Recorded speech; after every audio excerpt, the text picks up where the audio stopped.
नमस्कार मित्रांनो, संदीपचे मनोगत या यूट्यूब चॅनलमध्ये आपल्या सर्वांचं स्वागत आहे. सर्व मित्रांना स्वातंत्र्य दिनाच्या हार्दिक शुभेच्छा. 15 ऑगस्ट 1947 साली आपला भारत देश स्वतंत्र झाला. इंग्रजांनी आपल्या देशावर 150 वर्षापेक्षा जास्त वर्ष राज्य केले. अनेक हालापेष्टा सहन करून 150 वर्षानंतर क्रांतीवीर महापुरुष महात्मा गांधी, महात्मा ज्योतिबा फुले, स्वातंत्र्यवीर सावरकर, डॉक्टर बाबासाहेब आंबेडकर यांच्या बलिदानामुळे आपल्याला स्वातंत्र्य मिळाले. अशा अनेक महापुरुषांना माझा प्रणाम. पण मित्रांनो, आजही आपल्या देशात भ्रष्टाचार वाढत आहे. त्यामुळे गरीब माणूस गरीबच होत आहे आणि श्रीमंत अधिक श्रीमंत होत आहे. बलात्कार आणि खुनासारख्या घटना आजही घडत आहेत. मग मित्रांनो, आपला देश खरंच सुरक्षित आहे का? आणि आपल्याला खरंच स्वातंत्र्य मिळालं आहे असं तुम्हाला वाटतं का?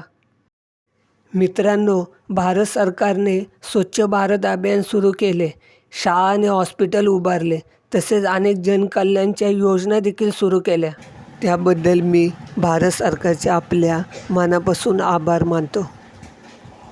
पण मित्रांनो, मला वाटतं ज्या दिवशी आपल्या देशात भ्रष्टाचार राहणार नाही, गुन्हेगारी कमी होईल आणि बलात्कारसारख्या घटना होणार नाहीत, त्या दिवशी आपला देश खऱ्या अर्थाने सुरक्षित आणि अधिक सक्षम झाला असेल असे मला वाटते.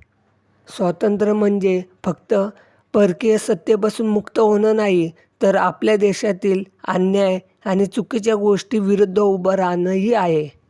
माझ्या विचारातून लिहिलेली स्वातंत्र्य दिनाची आजची सत्य घटना तुमच्यासमोर मी मांडली आहे. मित्रांनो, तुम्हाला काय वाटतं? आपला भारत देश खरंच पूर्णपणे स्वतंत्र झाला आहे? आपली प्रतिक्रिया कमेंट बॉक्समध्ये नक्की कळवा.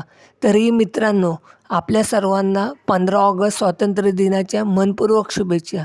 जय हिंद, जय भारत, वंदे मातरम. धन्यवाद.